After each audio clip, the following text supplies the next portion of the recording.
నమస్కారం. వందే మాతరం మీడియాకి స్వాగతం. హెడ్లైన్ చూద్దాం.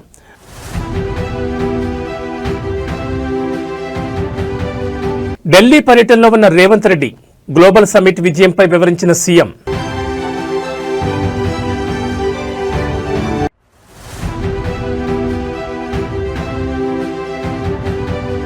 మాచర్ల కోర్టులో లొంగిపోయిన పిన్నెల్లి సోదరులు.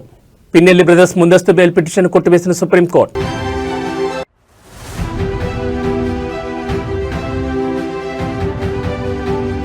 విమానాల రద్దుపై క్షమాపణ చెప్పిన ఇండిగో చైర్మన్. మూల కారణాల దర్యాప్తుకు బయటి నిపుణుల నియామకం.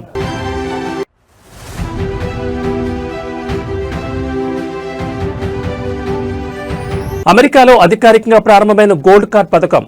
వ్యక్తులకు $1 మిలియన్, కంపెనీలకు $2 మిలియన్ ఫీజు. ఇక డీటెయిల్స్ చూస్తే ముఖ్యమంత్రి రేవంత్ రెడ్డి తన ఢిల్లీ పర్యటనలో భాగంగా కాంగ్రెస్ అగ్రనేతలు సోనియా గాంధీ, రాహుల్ గాంధీ, ప్రియాంక గాంధీలతో సమావేశమయ్యారు. ఈ ఉదయం పార్టీ ఎంపీలతో కలిసి ఆయన అధిష్టానంతో భేటీ అయ్యారు. ఈ సందర్భంగా తెలంగాణలోని తాజా రాజకీయ పరిస్థితులు, ప్రభుత్వ పనితీరు, సంక్షేమ పథకాల అమలు వంటి కీలక అంశాలపై చర్చించినట్టు తెలుస్తోంది. రాష్ట్రంలో పార్టీని మరింత బలోపేతం చేసేందుకు తీసుకుంటున్న చర్యలను, ప్రభుత్వ పాలనా తీరును రేవంత్ రెడ్డి కాంగ్రెస్ పెద్దలకు వివరించారు. ముఖ్యంగా ఇటీవల హైదరాబాద్ వేదికగా ప్రభుత్వం ప్రతిష్టాత్మకంగా నిర్వహించిన తెలంగాణ రైజింగ్ గ్లోబల్ సమ్మిట్ ఘన విజయం సాధించిన విషయాన్ని సోనియా గాంధీ దృష్టికి తీసుకెళ్లినట్లు తెలుస్తోంది. ఈ నెల 8, 9 తేదీల్లో జరిగిన ఈ సదస్సు ద్వారా రాష్ట్రానికి భారీగా పెట్టుబడులు తరలివచ్చాయని ఆయన తెలిపారు. కేవలం 2 రోజుల్లోనే వివిధ రంగాల్లో కలిపి 5.75 లక్షల కోట్ల పెట్టుబడులను ఆకర్షించగలిగామని రేవంత్ రెడ్డి అధిష్టానానికి వివరించినట్లు పార్టీ వర్గాలు పేర్కొన్నాయి. రాష్ట్ర అభివృద్ధికి ఈ పెట్టుబడులు ఎలా దోహదపడతాయో ఆయన వివరించినట్లు తెలుస్తోంది.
గొండ్లపాడు టీడీపీ నేతల జంట హత్య కేసులో నిందితులుగా ఉన్న వైఎస్ఆర్సీపీ మాజీ ఎమ్మెల్యే పిన్నెల్లి రామకృష్ణారెడ్డి, ఆయన సోదరుడు పిన్నెల్లి వెంకటరామరెడ్డి సుప్రీంకోర్టు ఆదేశాల మేరకు గురువారం మాచర్ల కోర్టులో లొంగిపోయారు.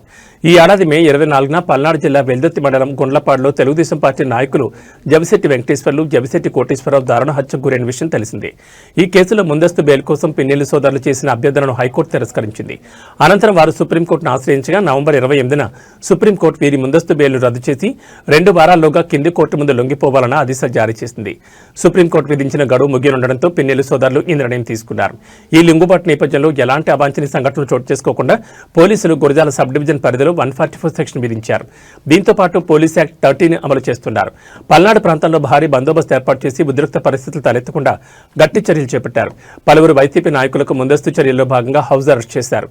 సుప్రీంకోర్టు ఆదేశాల ప్రకారం నిందితులు లొంగిపోవడంతో ఈ జంట హత్యల కేసు దర్యాప్తులో తదుపరి చర్యలు వేగవంతం కానున్నట్లు తెలుస్తోంది.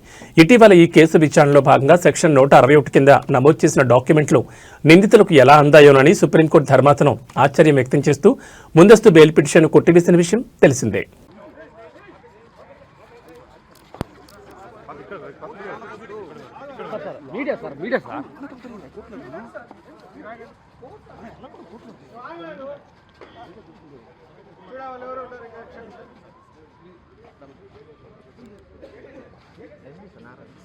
ఉమ్మడి నల్గొండ జిల్లాలో పంచాయతీ ఎన్నికలు నివురుగప్పిన నిప్పులా మారాయి. బుధవారం అర్ధరాత్రి నుంచి ఎక్కడో ఒక చోట కాంగ్రెస్, బీఆర్ఎస్ వర్గీయుల పరస్పర దాడులకు దిగుతున్నారు. తాజాగా పంచాయతీ ఎన్నికల పోలింగ్ స్థలాలను పరిశీలించేందుకు బీఆర్ఎస్ మాజీ ఎమ్మెల్యే కంచర్ల భూపాల్ రెడ్డి ఇవాళ ఉదయం చిట్యాల మండల పరిధిలోని ఉరుమట్ల గ్రామానికి వెళ్లారు. అదే సమయంలో అక్కడికి కాంగ్రెస్ నేత, dairy corporation chairman Gutta Amit Reddy కూడా తన అనుచరులతో అక్కడికి చేరుకున్నారు. ఈ క్రమంలోని ఇరు పార్టీల శ్రేణుల మధ్య మాటల యుద్ధం చోటు చేసుకుంది. ఓ దశలో అమిత్ రెడ్డి, భూపాల్ రెడ్డి ఒకరిపైకి మరొకరు దూసుకెళ్లేందుకు ప్రయత్నించగా పోలీసులు వారిని అడ్డుకుని గొడవలు వద్దని వారించడంతో పరిస్థితిని సద్దుమణిగింది. కాగా ఇవాళ తెల్లవారుజామున కేతేపల్లి మండల పరిధిలోని కొర్లపహాడ్లో పంచాయతీ ఎన్నికల సందర్భంగా బీఆర్ఎస్ కాంగ్రెస్ కార్యకర్తల మధ్య తోపులాట జరిగింది. ఈ పరస్పర దాడుల్లో పలువురికి గాయాలయ్యాయి. అనంతరం క్షతగాత్రులను చికిత్స నిమిత్తం నకరికల్ ప్రభుత్వాసుపత్రికి తరలించారు. తాజా పరిణామంతో ఎన్నికల అధికారులు కొర్లపహాడ్ గ్రామంలో భారీగా పోలీసులను మోహరించారు.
మాది మీడియానే ఇబ్బంది.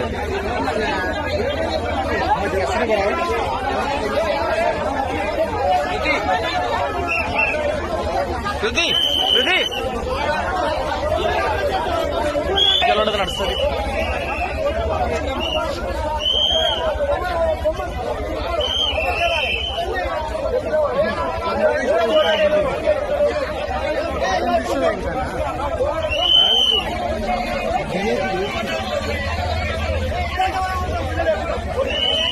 ప్రకాశం జిల్లా గిద్దలూరు తెలుగుదేశం పార్టీ మాజీ ఎమ్మెల్యే సీనియర్ నేత పిడతల రాంభూపాల్ రెడ్డి కన్నమూశారు. గత కొంతకాలంగా వయోసంబంధిత అనారోగ్య సమస్యలతో బాధపడుతున్న ఆయన హైదరాబాద్లోని ఒక ప్రైవేట్ ఆసుపత్రిలో చికిత్స పొందుతూ ఇవాళ తుది శ్వాస విడిచారు.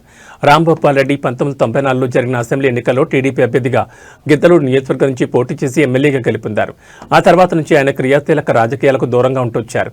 ఆయన మరణ వార్త తెలియగానే తెలుగు రాష్ట్రాల్లోని పలువురు రాజకీయ ప్రముఖులు సంతాపం వ్యక్తం చేశారు. ఆయన కుటుంబ సభ్యులకు తమ ప్రగాఢ సానుభూతిని తెలియజేశారు. ఆయన అంత్యక్రియలు శుక్రవారం గిద్దలూరులో నిర్వహించనున్నట్లు కుటుంబ సభ్యులు తెలిపారు.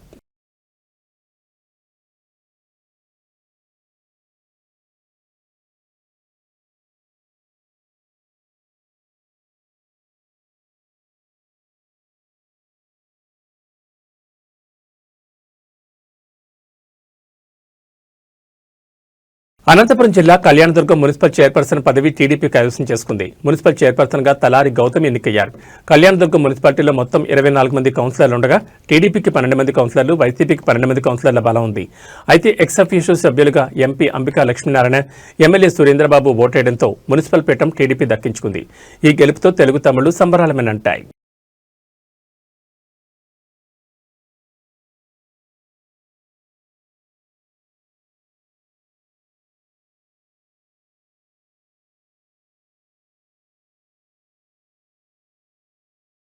కడప మేయర్గా పాక సురేష్ ఎన్నికయ్యారు. 47 డివిజన్ వైసీపీ కార్పొరేటర్ పాక సురేష్ అభ్యర్థిత్వాన్ని కార్పొరేటర్లు నిత్యానందరెడ్డి, షఫీ బలపరిచారు.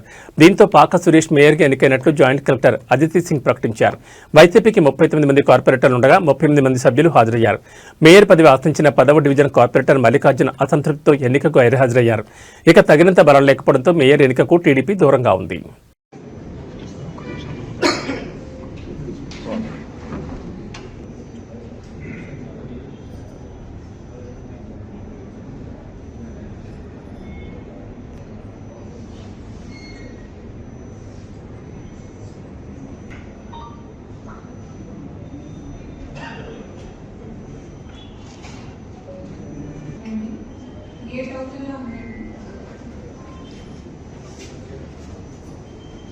అదే చేయడం జరుగుతుంది. 50% 46 మెంబర్స్ మినిమం ఉంటే మేము స్టార్ట్ చేయవచ్చు. ఇది మనకి రూల్స్లో ఉంది. ఇప్పుడు మేము స్పెషల్ మీటింగ్ని స్టార్ట్ చేస్తున్నాము. ముందు ఒకసారి రూల్ పొజిషన్ అంతా చెప్తాను, తర్వాత ప్రొసీజర్ మేము స్టార్ట్ చేస్తాము. సో ఈ ఫార్మీలో రికగ్నైజ్డ్ పొలిటికల్ పార్టీస్ వాళ్ళ తరఫు నుంచి క్యాండిడేట్ ఎవరు పెడుతున్నారు, వాళ్ళ ఉంటుంది. అదేవిధంగా విప్ ద్వారా ఏ నోటీస్ జారీ చేశారు దానికి ఎనెక్సర్ 3లో కాపీ ఒకటి ఇవ్వాల్సి ఉంటుంది. తర్వాత పార్టీ మెంబర్స్ తరఫు నుంచి ఎక్నాలెడ్జ్మెంట్ విప్ మనం ఇది జారీ చేశాము, వాళ్ళు ఎక్నాలెడ్జ్ చేశారు. దానికి సంబంధించి మీటింగ్ స్టార్ట్ అయ్యే లోపల ఇవ్వాల్సి ఉంటుంది.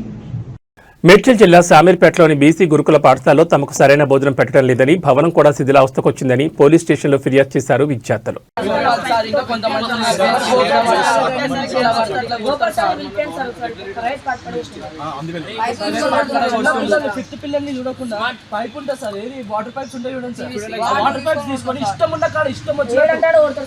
సాంబార్ అయిపోయింది.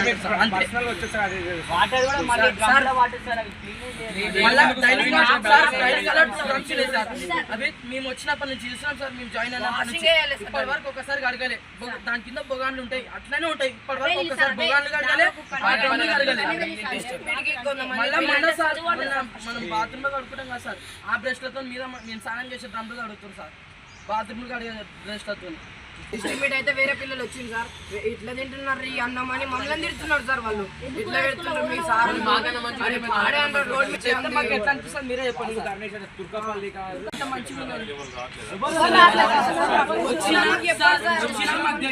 ప్రిన్సిపల్ రూమ్ లో కాడికి అంతే, ఆడికి మళ్ళీ వెళ్ళిపోతారు. అంచినా సరే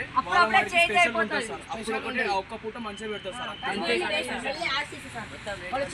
మెన్నోళ్ళు ఉన్నట్టు చక్కగా పెడతలేరు, పొద్దున్న సాయంత్రం పెడతారు, సాయంత్రం పొద్దున్న పెడతారు. ఏం పడుతున్నారు అలాగే మేమేమన్నా అడిగితే మళ్ళీ కొట్టే నీకు ఎందుకు ఒక్కనే తింటలేరా అంటే చదవచ్చు అని పోలీస్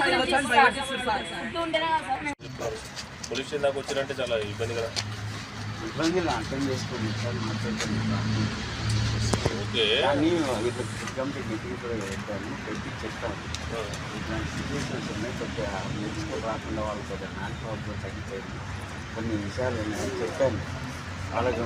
ఇప్పుడు మార్నింగ్ కూడా వాళ్ళని క్లాస్కి తీసుకెళ్ళి చెప్పాను. టాలీవుడ్ సీనియర్ హీరో అయిన మెగాస్టార్ చిరంజీవి ప్రముఖ పారిశ్రామికవేత్త మహేంద్ర గ్రూప్ చైర్మన్ ఆనంద్ మహీంద్రాపై ప్రశంసల వర్షం కురిపించారు. తెలంగాణ గ్లోబల్ సమ్మిట్లో ఆనంద్ మహీంద్రాను కలిసిన చిరంజీవి ఆయన వ్యక్తిత్వాన్ని పొగుడుతూ సోషల్ మీడియా వేదికగా ట్వీట్ చేశారు. ఆయన తన ట్వీట్లో ఆనంద్ మహీంద్ర వినయం, నిరాడంబరత తనకు ఎంతో ఆకట్టుకున్నాయని, వ్యక్తిగతంగా ఆ లక్షణాలు తాను ఎంతో గౌరవిస్తానని చిరంజీవి పేర్కొన్నారు. అంతేకాకుండా ఆనంద్ మహీంద్ర తన విలువలు, పనులు, నడవడికలతో గొప్పతనాన్ని పెంచుకున్న రతన్ టాటాను గుర్తు చేస్తున్నారని చిరంజీవి ఆ పోస్టులో ప్రస్తావించారు. ఆనంద్ మహీంద్ర సామాజిక సేవా కార్యక్రమాలకు కట్టుబడి ఉండడం తనకు చాలా స్ఫూర్తినిచ్చిందని, ఆయనతో కలిసి అలాంటి సార్థకమైన పనులలో పాల్గొనడానికి తాను మరింత ఉత్సాహంగా ఉన్నారని చిరంజీవి తెలిపారు. ఈ సమావేశాన్ని ఏర్పాటు చేసినందుకు సీఎం రేవంత్ రెడ్డికి చిరంజీవి ప్రత్యేక కృతజ్ఞతలు తెలిపారు. భవిష్యత్తులో ఇలాంటి స్ఫూర్తిదాయకమైన సంభాషణల కోసం ఎదురుచూస్తున్నారని మెగాస్టార్ తన ట్వీట్ను ముగించారు.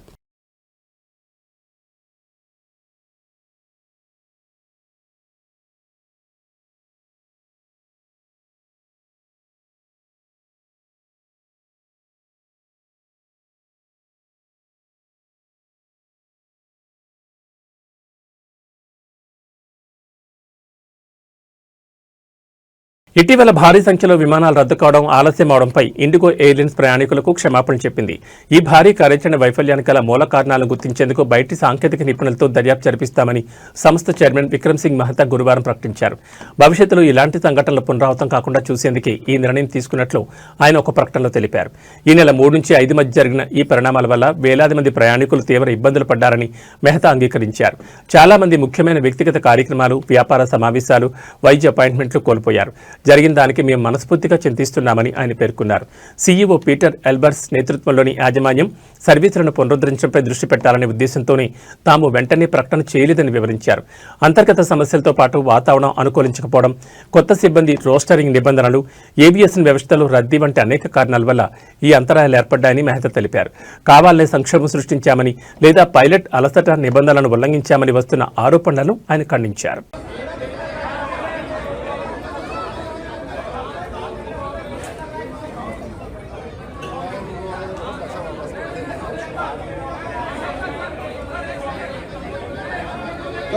अपने भाई को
అమెరికా అధ్యక్షుడు డొనాల్డ్ ట్రంప్ తన ప్రతిష్టాత్మక గోల్డ్ కార్డ్ పథకాన్ని అధికారికంగా ప్రారంభించారు. ఈ పథకం కింద $1 మిలియన్ చెల్లించే వ్యక్తులకు లేదా ఒక్కో విదేశీ ఉద్యోగికి $2 మిలియన్ చెల్లించే కార్పొరేట్ సంస్థలకు అమెరికాలో చట్టబద్దమైన నివాసం కల్పించి పౌరసత్వానికి మార్గం సుగమం చేయనున్నారు. ఈ మేరకు దరఖాస్తుల కోసం ప్రత్యేక వెబ్సైట్ను కూడా అందుబాటులోకి తెచ్చారు. వైట్ హౌస్లో వ్యాపార ప్రముఖుల సమావేశంలో ట్రంప్ ఈ విషయాన్ని వెల్లడించారు. 1990 నుంచి అమల్లో ఉన్న EB-5 వీసా స్థానంలో ఈ కొత్త పథకాన్ని తీసుకొచ్చారు. దీని ద్వారా వచ్చే నిధులన్నీ నేరుగా ప్రభుత్వ ఖజానాకు వెళ్తాయని, దేశ ప్రగతికి ఉపయోగిస్తామని ట్రంప్ తెలిపారు. ఇది గ్రీన్ కార్డ్ లాంటిదే కానీ దానికంటే చాలా ఉత్తమమైంది, శక్తివంతమైందని ఆయన తెలిపారు. ఒకవైపు కఠినమైన వలస విధానాలు అమలు చేస్తూ భారీ స్థాయిలో బహిష్కరణలు చేపడుతున్న ట్రంప్ మరోవైపు సంపన్న వలసదారుల కోసం ఈ పథకాన్ని తీసుకురావడం గమనార్హం. అమెరికాలోని ప్రముఖ యూనివర్సిటీల్లో చదివిన ప్రతిభావంతులైన విదేశీ విద్యార్థులను ఇక్కడే అట్టుపెట్టుకోవడానికి ఈ పథకం ఉపయోగపడుతుందని ట్రంప్ అన్నారు.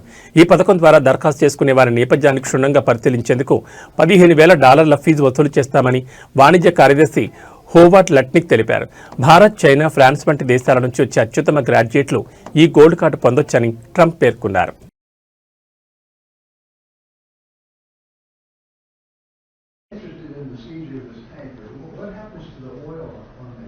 Well, we keep it, I guess.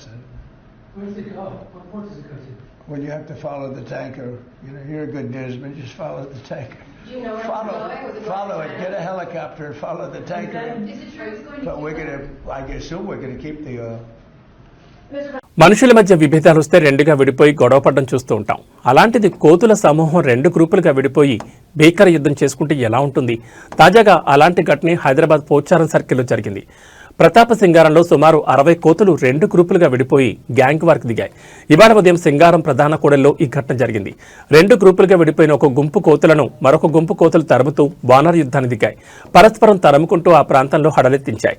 కోతుల గ్యాంగ్ వారితో స్థానికులు తీవ్ర ఆందోళన చెందారు. స్థానికులు వాటిని చెదరగొట్టడంతో ఆ కోతులు శాంతించాయి. కోతుల బెడద నుంచి విముక్తి కల్పించాలని జీహెచ్ఎంసీ అధికారులను డిమాండ్ చేసినా వారు పట్టించుకోవడం లేదని ప్రజలు ఆగ్రహం వ్యక్తం చేస్తున్నారు. అయితే కొందరు ఈ కోతుల దాడికి సంబంధించిన వీడియోను తమ సెల్ ఫోన్లలో రికార్డ్ చేసి సోషల్ మీడియాలో అప్లోడ్ చేశారు. దీంతో ఈ వీడియో ఇప్పుడు వైరల్గా మారింది.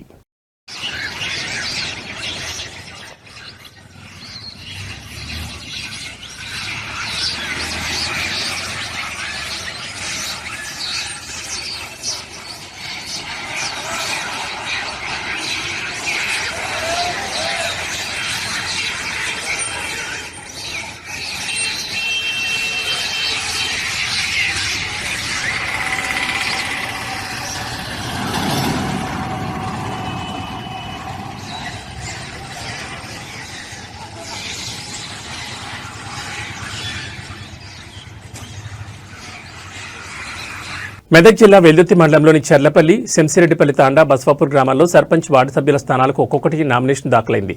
దీంతో ఆయా గ్రామ పంచాయతీలో సర్పంచ్ వార్డు సభ్యుల ఎన్నిక ఏకగ్రీవమైనట్లు అధికారులు ప్రకటించారు. చెర్లపల్లి సర్పంచ్గా అరుణ దుర్గానాయక్, శంషరెడ్డిపల్లి సర్పంచ్గా బానోత్ గణేష్, బస్వాపూర్ సర్పంచ్గా నజ్మా సుల్తానాలతో పాటు ఆయా గ్రామాల వార్డు సభ్యులకు రిటర్నింగ్ అధికారులు ఎన్నికల ధ్రువపత్రాలు అందజేశారు. అనంతరం గ్రామ పంచాయతీ కార్యాలయంలో ప్రమాణ స్వీకారాన్ని ఘనంగా నిర్వహించారు. అదేవిధంగా చెర్లపల్లిలో ఉప సర్పంచ్గా గోదల పెంటారెడ్డి, శంసిరెడ్డిపల్లిలో ఉప సర్పంచ్గా నరసింహులు, బస్వాపూర్ ఉప సర్పంచ్గా లావణ్యలను ఆయా గ్రామ పంచాయతీ వార్డు సభ్యులు ఏకగ్రీవంగా ఎన్నుకున్నారు.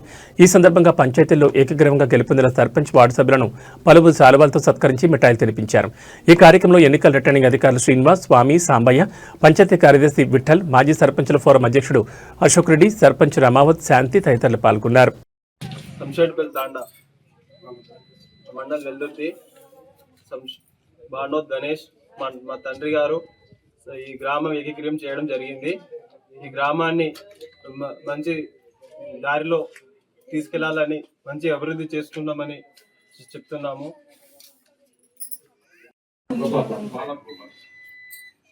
గోపాల్ గారు, మీరు కూడా అతన్ని బలపరుస్తున్నారు. ఇంకెవరైనా వేస్తారండి? ఇంకెవరైనా ఉన్నారా? ఉప సర్పంచ్ కాంటాక్ట్ చేస్తాను. ఉప సర్పంచ్ ఇప్పుడు ఎవరు వేసిందంటే బలపరిచేటువంటి వ్యక్తులు తర్వాత ప్రపోజల్ ఇవ్వాల వీళ్ళిద్దరు వ్యక్తులు ఏం చేసినట్టే ఎవరిని అనబోయిన నరసింహుల్లో ఏకగ్రీవంగా ఎన్నుకున్నట్లుగా గంపల శేఖర్ ప్రతిపాదించిండు. భాను గోపాల్ అతన్ని బలపరిచారు. మళ్ళీ మీలాంటి సభ్యులందరూ కూడా ఏకగ్రీవంగా ఆమోదం తెలుపుతూ అనబోయిన నరసింహుల్ని ఉప సర్పంచ్ గా ఎన్నుకున్నట్లుగా మేము ఎన్నికల్లో భాగంగా స్టేజ్ 1 సంబంధించి ఆర్ఓ మరియు ఏఆర్ఓ గారితోటి మీ దగ్గర నుండి నామినేషన్ స్వీకరించడం జరిగింది. అది ఎంపీడీఓ ఆఫీస్ వెతుర్తి అందు తీసుకోవడం జరిగింది. అయితే మీ గ్రామం నుండి ఒకే ఒక అంటే సర్పంచ్ కానీ వార్డు మెంబర్ కానీ అందరికీ దేనికి ఒక్కొక్క నామినేషన్ వచ్చిన వల్ల ఏకగ్రీవంగా ఎన్నికైనట్టు ప్రకటించడం జరుగుతుంది. మరి అదే తర్వాత దానికి నిన్నటి వరకు ఏకగ్రీవం ఎన్నిక జరిగింది. తర్వాత ఈ రోజు ఎందుకంటే గతం నిన్నటి వరకు మన కలెక్టర్ గారు వీరికి మనకు ఆదేశము ఉప సర్పంచ్ చేయాలన్నటువంటి ఆదేశం ఇవ్వడం వల్ల ఈరోజు ఉదయం 11 గంటల నుంచి మీ విలేజ్లో ఉప సర్పంచ్ ఎన్నికల గురించి మేము రావడం జరిగింది. మరి అందుకు గాను మనకు ఆల్రెడీ సర్పంచ్గా తర్వాత ఉన్నటువంటి 6 వార్డు మెంబర్లో అందరూ కోరం అనేటువంటి ఫుల్ కోరం 100% కోరం వచ్చింది. కాబట్టి మనం ఈరోజు ఇప్పుడు ఉప సర్పంచ్ ఎన్నికకు మనం నోటీస్ ఇవ్వడం జరుగుతుంది. మరి ఈ ఉప సర్పంచ్ ఎన్నిక నోటీసులో మనకు 2 రకాలుగా ఉంటాయి. ఒకరు వస్తే ఆటోమేటిక్గా దానికి అతనికి బలపరిచిన వ్యక్తి కావాలి, తర్వాత ఇంకోటి ప్రతిపాదించిన వ్యక్తి. ఇద్దరు పేర్లు మనకు కావాలి. ఎవరైతే మనం బలపరుస్తామో తర్వాత పోటీ చేస్తామో ఆ 2 పేర్లు కావాలి. ఆ 2 వ్యక్తులు ఇక్కడ సంతకం పెట్టాలి. అది ఒక నామినేషన్ వచ్చినప్పుడు. అదే మాదిరిగా సేమ్ సెకండ్ నామినేషన్ మీద పోటీ ఉన్నది అనుకోండి. చాలా సంతోషం. చెల్లపల్లి గ్రామ పంచాయతీ రెండోసారి గ్రామ పంచాయతీ ఎన్నికల్లో ఏకగ్రీవ ఎన్నికకు సహకరించినటువంటి చెల్లపల్లి గ్రామస్తులు తాండావాసులు అందరూ కూడా వాళ్ళ ఏకాభిప్రాయాన్ని మద్దతు ప్రకటించి ఏకగ్రీవంగా ఈ బాడీని ఎన్నిక చేసినందుకు గ్రామ ప్రజలకు అందరికీ మా వ్యక్తిగత విజయాన్ని వాళ్ళ విజయంగా అంకితం చేస్తున్నాం. అభివృద్ధి విషయంలో వాళ్ళు పార్టీలకు అతీతంగా గ్రామాభివృద్ధి ధ్యేయంగా మేము అందరినీ కలుపుకట్టుకో అభివృద్ధికి ముందు సాగించడానికి మేము కృషి చేస్తాం. మా పైన ముఖ్యంగా నా పైన గ్రామవాసులందరూ కూడా అపారమైన విశ్వాసం నుంచి నాకు బాధ్యతలు అప్పగించినందున నా పూర్తి సాయశక్తులు నా ప్రయత్నాన్ని కొనసాగించి గ్రామాభివృద్ధి కోసకు సదా ఎప్పటికీ నా వ్యక్తిగత ప్రయత్నం కొనసాగుతూనే ఉంటుంది. నాకు కాకపోతే ఎవరు ఎంత ప్రయత్నం చేసినా గ్రామస్తుల సహకారం కూడా అందరికీ మద్దతుగా ఉంటేనే అది కొద్దిగా విజయవంతంగా ఉంటుంది. కాబట్టి గ్రామస్తులందరూ కూడా ప్రతి కార్యక్రమానికి తమ వంతు కార్యకర్తగా కర్తవ్యం. ఇవి ఈ బులెటిన్ విశేషాలు. మరో బులెటిన్లో మళ్ళీ కలుసుకుందాం. నమస్కారం.